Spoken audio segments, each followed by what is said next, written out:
Your Humanities Half Hour is brought to you by the Northern Marianas Humanities Council.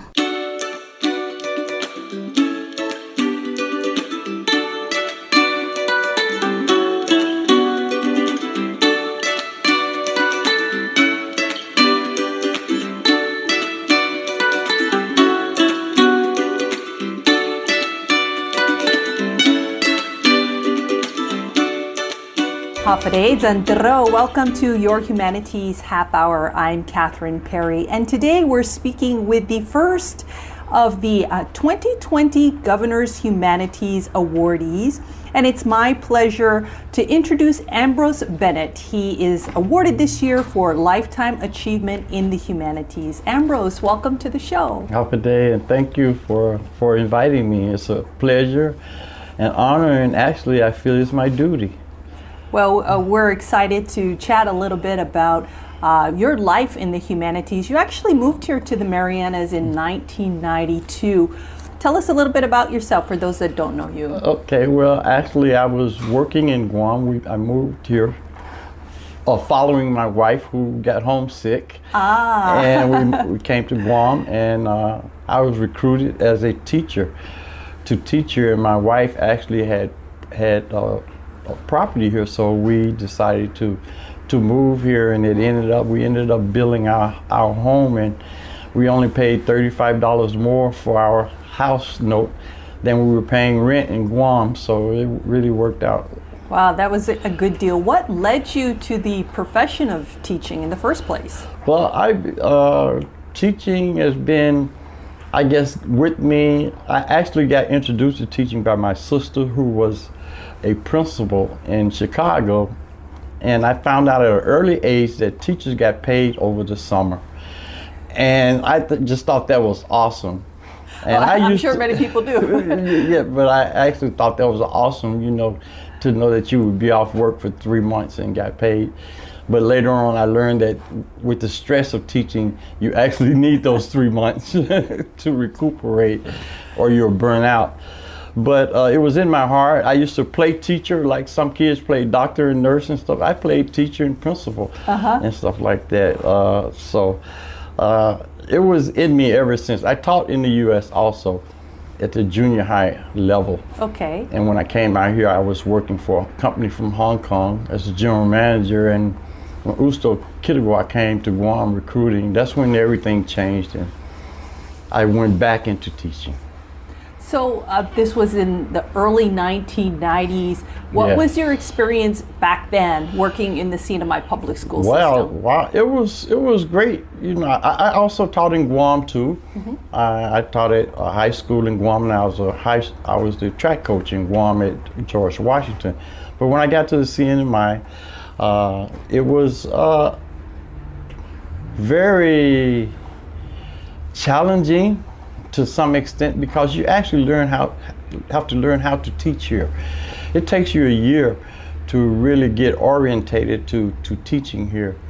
One of the phenomena that really threw me for a little while was how students would raise their eyebrows to answer yes.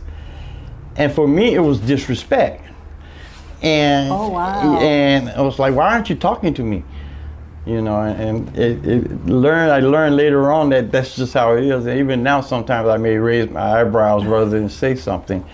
So learning to teach here was a challenge, but once I got the knack of it, the most inspiring thing was Commissioner Torres. I went to him, and I was influenced by Barbara, I can't call her last name, but she was a teacher of the year, and she challenged teachers to go beyond the classroom. And I went to the commissioner and asked him, what could I do beyond the classroom? And he handed me a grant that they needed local resources. And I wrote the textbook for students, people in villages, which was the first social studies, and still is the only social studies textbook based on the Mariana Islands for elementary students. It actually needs to be republished again now, because a lot of the books ended up at home because of the pictures in there were all about local people. Yeah. And people really embraced the book. I never got any complaints about it. and that's why I think we need to do it again. I also developed other resources here. What was the name of that book for elementary school again, and how did you go about developing these resources and engaging the local community? Well, really, I didn't have to reinvent the wheel, for one thing. So writing the textbook, what I did was I took another textbook from the U.S. and I just modeled the textbook here, based on things here rather than in the U.S. For example, going fishing here, your vocabulary is different than going fishing in the U.S. It's those simple things that help students to connect with the content, of the subject matter, so they grasp the whole of it a lot better. Mm-hmm. That is the reason we really need more locally based resources, because we ask students to identify things in Utah and Montana, and they have no idea about those things. And it gives the appearance of ignorance when really there's just no exposure to those things. What would you say you learned is an effective method for teaching local students? You said you taught in the States, you taught in Guam, which I'm sure is more similar. There are different types of learning styles, visual, verbal, and I found that I actually did research on that. I even used some of the late Dr. Enos's research in my research, which showed that storytelling is one of the more adept ways for students to learn here. They can connect better with the story, and that's the way it's been all along, because they never did pass things down only verbally here in the CNMI. So storytelling, story mapping was one of the great methods I used for teaching, social studies. That really makes sense, given that we're an oral tradition in the local culture. Right. It's natural. Okay. And I want to compliment Dr. Enos on that, because her research actually helped me with that. So you were in the public school system for a number of years, and then you went on to become an instructor at Northern Marianas College. Yes, I worked there part-time teaching political science in the evening. It was very. It was a great experience. The students loved me. They were very aggressive, more aggressive than high school students. What do you mean by aggressive? How about did that doing play their out? work. Oh, okay. Yes. I didn't have to beg or check. I sometimes in high school, students, they would do their homework and you ask them to present it and they're hiding. And I said, why you build a house and go sleep on the beach when it's time, So I love the fact that the students at the college were very progressive and active about doing their work and participating in class. Did you also teach like adult basic education or something I like actually revised the textbook for adult education so students could get their GED here. Oh, okay. I taught adult education at Cagman High School, and that's when Miss Frances Blanc asked me to revise the book because it was kind of outdated. Mm-hmm. And I actually rewrote that book. Strangely enough, I had a student, at-risk student, when I was teaching at OLEI, had called me the N-word, and I was really trying to help him. I actually kind of like broke down in tears when he did that. I had to go outside, and lo and behold, the same student showed up in my adult education class, and he didn't even remember the event. Yeah. But he had changed, and he was really trying to make a good effort, and he did eventually get his GED. So that was an awesome experience there, in the GED, to have a student that I knew was at risk when he was in elementary, I think 5th grade. Yeah. And then to see him again in GED years later. And to help him and get to help his him GED. help him get his GED. It seems to me that teaching is one of the most demanding and also one of the most rewarding professions. Yes, it's demanding. Not really demanding, because it matters about your perspective and for teaching, and why you're teaching and how you're teaching. I often say that most of the teachers are born. Some are made. That's why you see some people get into teaching and they can't handle it, because there has to be this inner thing in you to connect with the students and to want to embrace them and bring them up to a higher level. Many teachers that I see that don't make it are teachers that come in and try to make students come up to their level. What you have to do with students is you have to reach out and bring them up to your level. You have to meet them on their terms. I had one student that was very like a bully, and I just sit down and talk to him. I say, I'm trying to be your friend. If you don't want me to be your friend, you tell me right now you don't want me to be your friend, and I'll stop trying to help you. And he apologized, and that student changed. So it's about, my motto was, treat them like your own and you can't go wrong. And that's what guided me through teaching. Because I used to tell them that I'm like your third parent, whether you know it or not, because I actually have legal authority as your guardian. I actually see you more than your parents. So I'm not going to have a problem with you. I never had discipline problems because I made it clear that I wasn't going to tolerate it the first day. I would tell them, you just may as well find you another teacher. I just put my foot down, and I'm here to be your friend, but I'm not going to be subjected to you disliking me in my class. So let's get along. You also helped a number of at-risk students through the Kegman Juvenile Detention Center. Yes, I did. I actually, before I left, I was actually able to see one student graduate from the Juvenile Detention Center. It's a shame that they've closed it now, but I think it was an excellent program if you have the right teacher in there, because you have to be very versatile to teach different subjects if you're the only teacher there. And that was the only challenge there. I actually learned a lot by trying to learn things to teach in the class, but you know, I'm a lifelong learner, so you know, I enjoyed it all. And the students really enjoyed it, because for one thing, they got out of their cells and they actually had something to do. So they were very progressive about doing their work too. I didn't have to beg them, because the only thing they had to do was their schoolwork. So it was a nice environment there.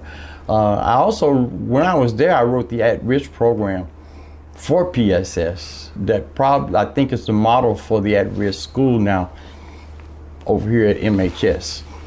So I actually developed that at-risk program while I was at the Juvenile Detention Center. I gave it to Rita Sablon, and I think she started a program over there now, and then it turned into an actual school for at-risk students. I actually was sent on a seminar to study and learn how to deal with at-risk students, and I came back and I just used it. I was one of those teachers, I didn't believe in going on off island to seminars and things and coming back and not using it, or it was worthless. I actually complained about it as a teacher because I wanted to make it a requirement for this information and this new knowledge to be shared with peers, or it was a waste, especially that student, if that teacher doesn't use that knowledge. So I was trying to get the multiplier effect in it by getting other people to benefit from the knowledge, but it was never a policy or anything. I tried that when I was a teacher rep. I tried to do other things to help teachers, but I also had teachers fighting against me. And I refused to run again the second time as a teacher representative on the board, because why would you try to fight to help people?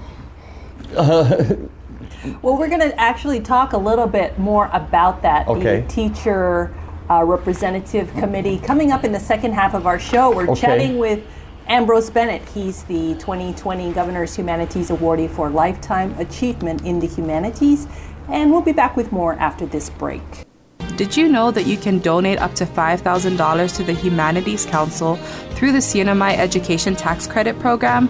Donations from individuals and corporations qualify and can be used to offset your local wage and salary tax, BGRT, and earnings tax. Call our office at 235-4785 to see how you can support humanities programs in our community and obtain a tax credit for your donation. Sizu'us ma'asi, olomoy, and thank you. Welcome back to your Humanities Half Hour. We're chatting with Ambrose Bennett. Ambrose, what did you think when you realized you were receiving the Governor's Humanities Award for Lifetime Achievement in the Humanities? It was one of them OMG moments. It was like, whoa, wow. What got me was really my wife, nominated me.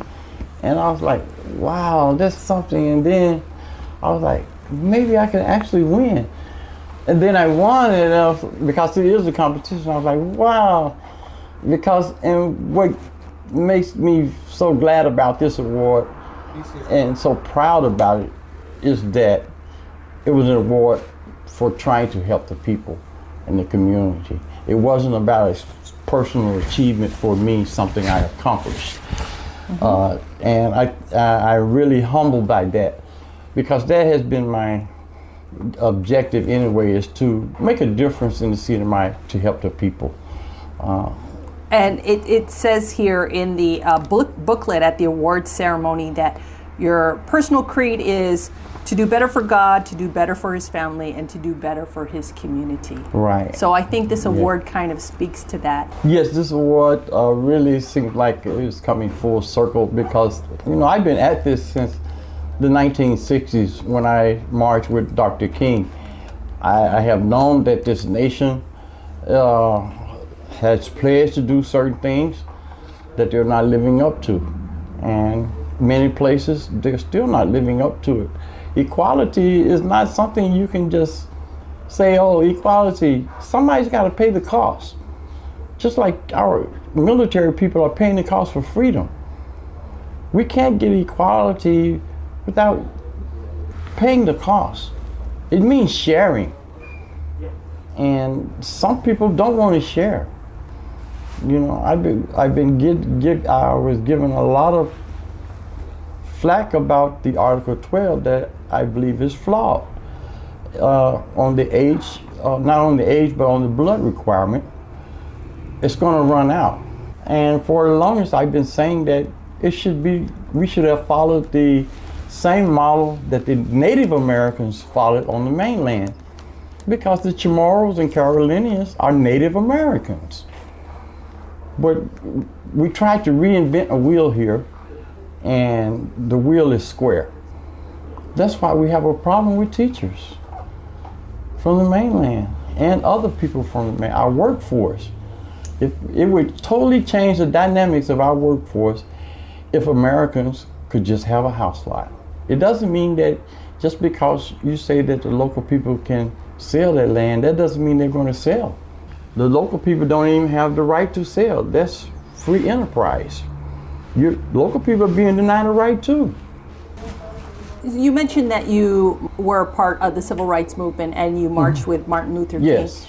And advocacy has been a strong part of you being a part of our community. Mm-hmm. We were mentioning earlier about the Teacher Representative Committee. It used to be that on the Board of Education there was no teacher rep. So what was your role in that? Okay, the teacher representative on the Board of Education is a constitutional requirement. And I saw that nobody was on the board representing us. So I organized the teachers as a teacher representative committee and called for an election in which I won. And it was the only election where a teacher representative was placed on the board. Before me, they were appointed, and after me.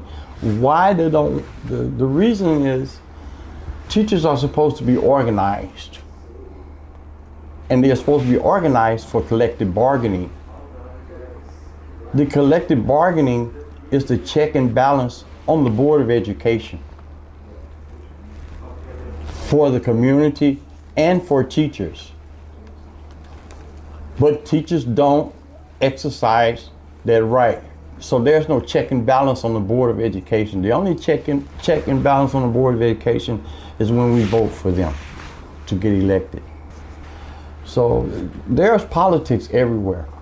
And that's why the Teacher Representative Committee was so important, because it would place a check and balance on the politics of the Board of Education and on the commissioner to make things better.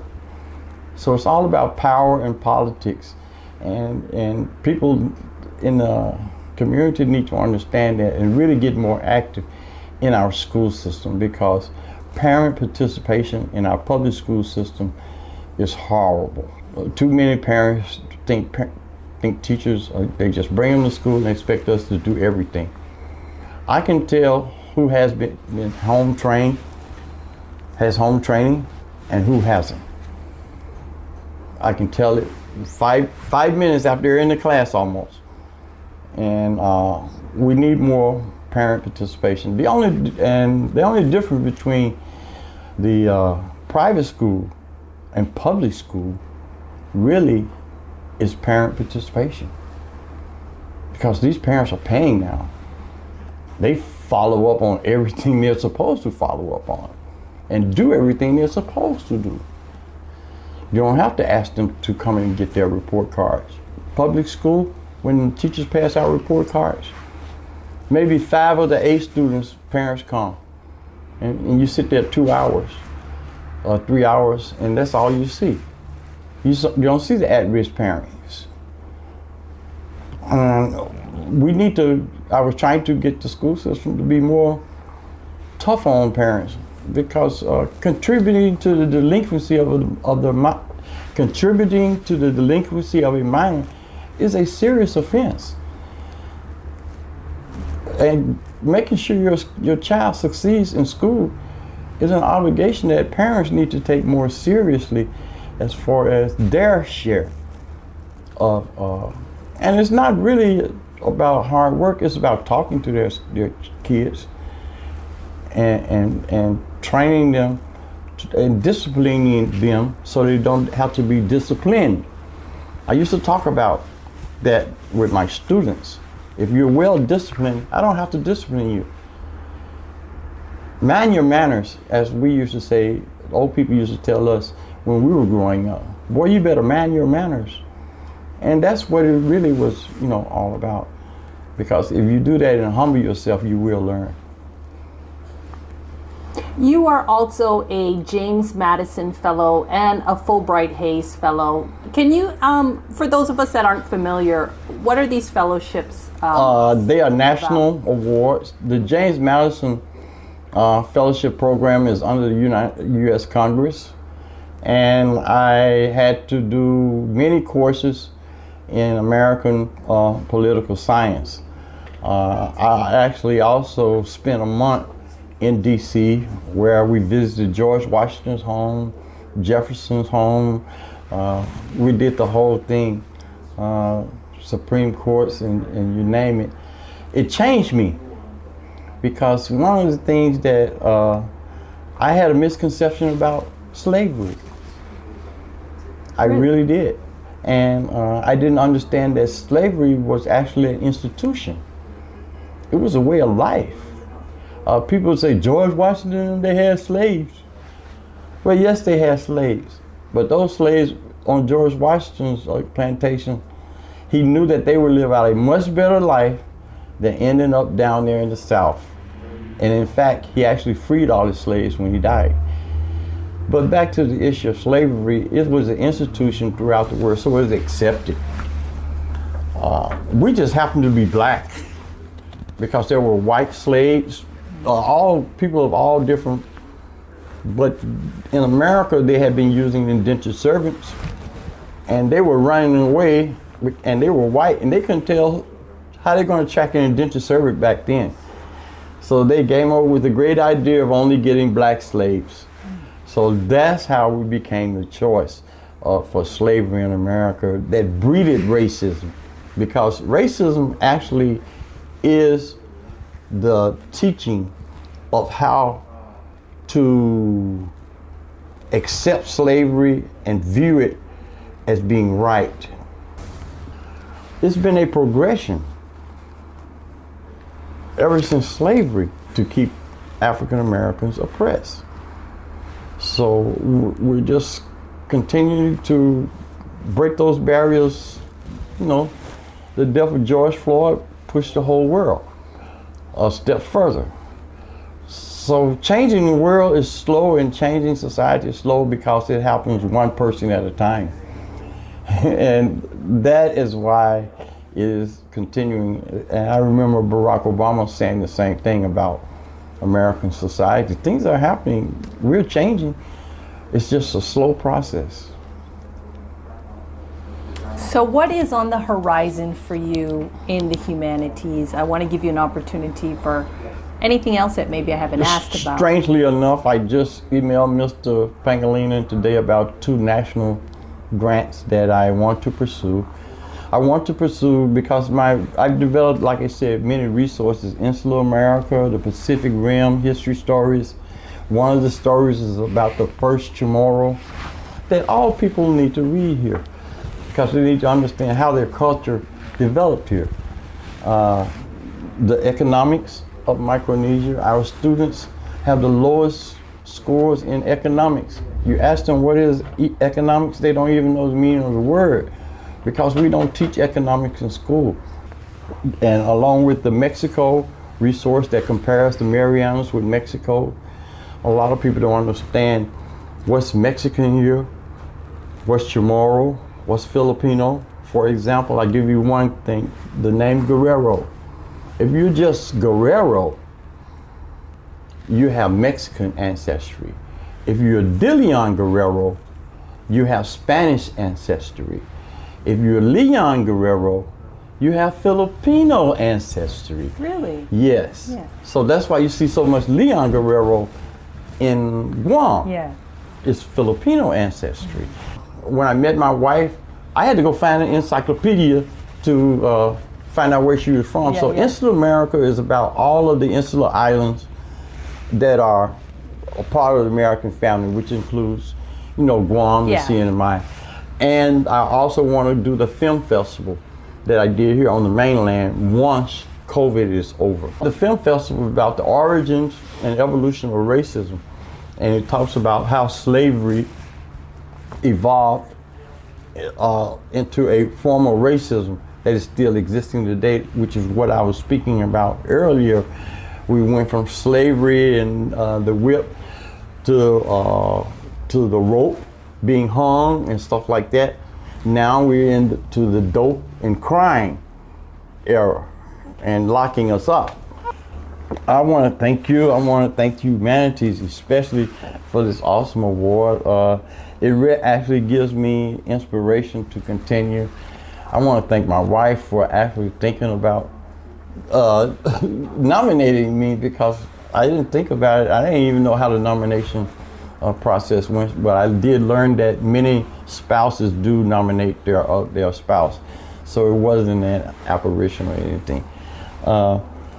I'm just pleased and honored by the award, and the fact that I'm here with you is special, you know, because it means maybe I'm moving on up to the next level. I'm not going, just because I'm 69, that doesn't mean that I'm going to quit. I'm just going to keep trying to do more and do better. Sounds good. Thank you so much. Thank you, and I appreciate it. We've been chatting today with Ambrose Bennett. He's the 2020 Governor's Humanities Awardee for Lifetime Achievement in the Humanities.